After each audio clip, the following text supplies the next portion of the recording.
ఇక కేసీఆర్ కేటీఆర్ పక్కన ఉండే ఎమ్మెల్యేలు తమతో టచ్లో ఉన్నారని మహేష్ కుమార్ గౌడ్ సంచలనమైన వ్యాఖ్యలు చేశారు. దీంతో పార్టీ మారే బీఆర్ఎస్ ఎమ్మెల్యేలు ఎవరనే అంశంపై జోరుగా చర్చ జరుగుతుంది. బీఆర్ఎస్ ఎమ్మెల్యేలు కాంగ్రెస్లో చేరేందుకు నిజంగా సిద్ధంగా అవుతున్నారా, లేక హస్తం పార్టీ వ్యూహాత్మకంగా మైండ్ గేమ్ ఆడుతుందా అన్న అంశంపై చర్చ జరుగుతుంది. ఇదే విషయానికి సంబంధించి మరింత సమాచారాన్ని మా ఆదిలాబాద్ రీజనల్ కోఆర్డినేటర్ సత్యనారాయణ అందిస్తారు. సత్యనారాయణ, చెప్పండి, మహేష్ కుమార్ గౌడ్ చేసిన వ్యాఖ్యలను ఎలా చూడాలి? ఒక రకంగా చెప్పాలంటే ఆదిలాబాద్ జిల్లా వ్యాప్తంగా ఇదివరకు మీద కాంగ్రెస్ పార్టీ మరింత బలోపేతమైంది. మరి రానున్న రోజుల్లో మరిన్ని చేరికలు జరిగే అవకాశం ఉందా కంది శ్రీనివాసరెడ్డి నేతృత్వంలో? Rajasekhar, good afternoon. ఖచ్చితంగా మున్ముందు అంటే ఎప్పుడైతే హైకోర్టు నుంచి ఒక రకమైనటువంటి ఒక తీర్పు వెలువడడం జరిగిందో, దాని తర్వాత అంటే గతంలోనే ఈ యొక్క చేరికలు ముమ్మరంగా కొనసాగుతుండేవి. అంటే ఏవైతే కాంగ్రెస్ పార్టీలోకి బీఆర్ఎస్ ఎమ్మెల్యేల చేరికల పరంపర అప్పట్లో ఏదైతే జరిగిందో, దాదాపుగా 39 మంది ఎమ్మెల్యేలుగా ఉన్నటువంటి యొక్క బీఆర్ఎస్ పార్టీ గతంలో, ఆ తర్వాత 10 మంది ఒకేసారి ఆ పార్టీలో చేరడం, ఆ తర్వాత 6 ఎమ్మెల్సీలు చేరడం, అదే చేరికల పరంపర కంటిన్యూగా కొనసాగుతుందన్న భయంతో అక్కడ ఉన్నటువంటి యొక్క బీఆర్ఎస్ ఎమ్మెల్యేలు అప్పుడు ఈ యొక్క స్పీకర్ కి నిర్ణయం తీసుకోవాలని, వాళ్ళకి అనర్హత వేటు వేయాలని చెప్పడము, ఆ తర్వాత స్పీకర్ నిర్ణయం తీసుకోకపోయేసరికల్లా హైకోర్టులో కేసు వేయడం, అది పెండింగ్ లో ఉండడంతో కాస్త ఎమ్మెల్యేల యొక్క ఏదైతే బీఆర్ఎస్ పార్టీలో కాంగ్రెస్ పార్టీలో చేరే విషయం అయితే కొంత సందిగ్ధత నెలకొంది. కానీ తాజాగా వచ్చినటువంటి యొక్క తీర్పు ఏదైతే ఉందో, అంటే ఈ యొక్క అనర్హత వేటు అనేటటువంటిది స్పీకర్ నిర్ణయానికి వదిలేస్తూ, దీనికంటూ ఒక టైం బాండ్ ఏది లేదు, స్పీకర్ ఎప్పుడైనా వీళ్ళపై నిర్ణయం తీసుకోవచ్చు అనేటటువంటి యొక్క ఊరట ఏదైతే పార్టీలో చేరినటువంటి యొక్క ఎమ్మెల్యేలకు కలిగిన విషయం ఏదైతే హైకోర్టు ఇచ్చిన తీర్పు ద్వారా ఇటు బీఆర్ఎస్ నుంచి కాంగ్రెస్ పార్టీలో చేరినటువంటి యొక్క ఎమ్మెల్యేలకైతే కాస్త ఊరట కలిగినట్టుగానే భావించవచ్చు. ఎందుకంటే వాళ్ళు ఇప్పటి వరకు కొంత అనిశ్చితి కొనసాగింది. మరి హైకోర్టు తీర్పు ఇటు బీఆర్ఎస్ పార్టీలో కూడా మరి హైకోర్టు తీర్పు ఖచ్చితంగా అనుకూలంగా వస్తుందని చెప్పేసి బీఆర్ఎస్ ఎవరైతే పాడి కౌశిక్ రెడ్డి అలాగే కేపీ వివేకానంద ఎవరైతే పిటిషనర్లుగా హైకోర్టులో కేసు వేశారో వాళ్ళకి ఒకటి ఉండే, అంటే ఏంటంటే ఖచ్చితంగా తీర్పు తమకు అనుకూలంగా వస్తుంది. తర్వాత వాళ్ళని ఎవరైతే ముగ్గురు వాళ్ళు పేర్కొన్నటువంటి ఒక ఎమ్మెల్యేలు ఉన్నారో వాళ్ళపై అనర్హత వేటుపడుతుంది, వాటి నుంచి సస్పెండ్ అవుతారని చెప్పేసి ఒక రకమైనటువంటి ఒక ఆలోచన ఉండే. కానీ హైకోర్టు తీర్పు అనేటటువంటిది ఏదవుతుందో వాళ్ళకి నిరాశ కలిగించింది. అలాగే పార్టీలో చేరినటువంటి ఒక బీఆర్ఎస్ ఎమ్మెల్యేలకు ఎవరుతున్నారో వాళ్ళకు ఒక రకమైనటువంటి ఒక ఆనందాన్ని కలిగించిందిగా మనం భావించవచ్చు. సో కోర్టు కేసులో పెండింగ్ లో ఉండడంతో ఏవైతే చేరికలు ఉన్నాయో ఆ చేరికలకి అప్పట్లో కాస్త ఫుల్ స్టాప్ పడ్డట్టుగా మనం భావించాలి.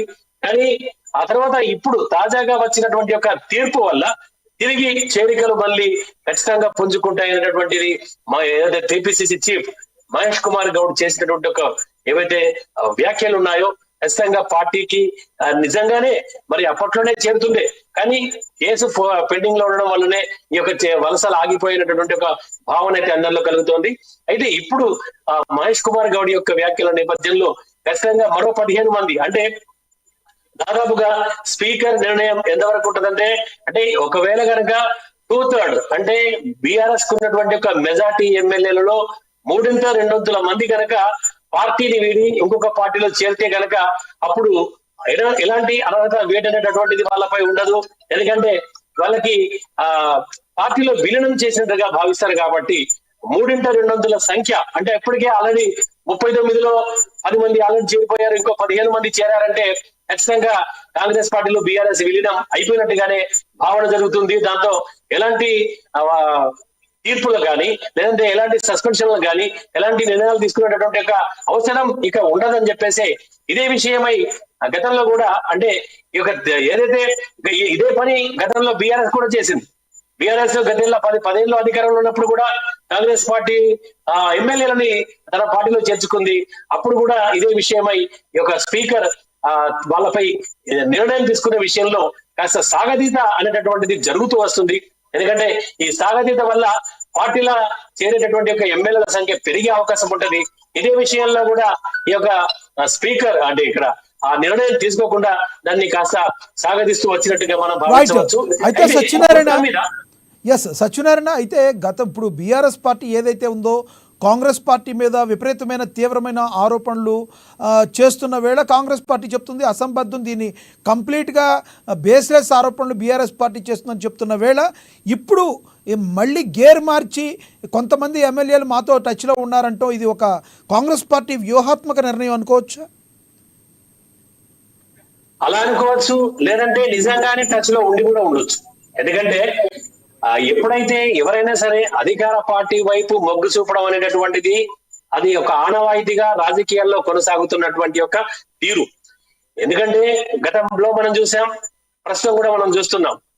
అధికార పార్టీ వైపు చేరితే కనుక ఆ నియోజకవర్గంలో గెలిపించినటువంటి ఒక ప్రజలకి కాస్త ఎమ్మెల్యే మేలు చేసేటటువంటి అవకాశం ఉంటది, పనులు జరిగేటటువంటి అవకాశం ఉంటది. కానీ ప్రతిపక్షంలో కూర్చుంటే ఏమొస్తుంది అనేటటువంటి ఒక ఆలోచన ఇటు ఎమ్మెల్యేలో ఉండొచ్చు, అలాగే గెలిపించిన ప్రజల్లో. అంటే ఎమ్మెల్యేకి ఆలోచన లేకున్నప్పటికీ కూడా తనను గెలిపించినటువంటి ప్రజలు కావచ్చు, లేదంటే ఆయన క్యాడర్ కావచ్చు, ద్వితీయ శ్రేణి నియోజకవర్గ నేతలు కావచ్చు, వీళ్ళంతా కూడా ఒక రకమైనటువంటి ఒక తోడ్పాటు, అంటే చేరండి పార్టీలో చేరండి, అధికార పార్టీలో చేరండి అని చెప్పేసి ఎమ్మెల్యేలపై ఒక రకమైనటువంటి ఒక ఒత్తిడి అనేటటువంటిది కొనసాగేటటువంటి అవకాశం కూడా ఇక్కడ మనకు కనిపిస్తుంది. కాబట్టి ఆ ఎమ్మెల్యేలు తమ యొక్క ఆలోచన తీరు మార్చుకొని అధికార పార్టీ వైపు మొగ్గు చూపేటటువంటి ఒక ఆనవాయితీ అయితే ప్రతి సంవత్సరం అయితే మనం చూస్తూనే ఉన్నాం.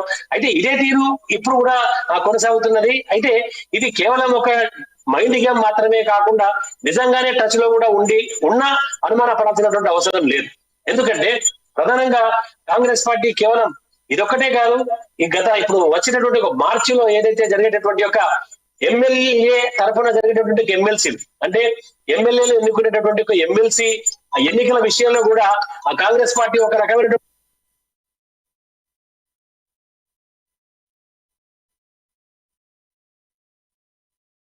ప్రస్తుతం సంఖ్యాపరంగా చూసినట్టయితే కనుక ఖచ్చితంగా ఒక స్థానం బీఆర్ఎస్ కి పోయేటటువంటి ఒక అవకాశం ఎమ్మెల్సీ స్థానం ఉంది. కాబట్టి ఇప్పుడున్నటువంటి యొక్క సంఖ్యలో అంటే ఈ 2/3 మంది కనుక ఆ పార్టీ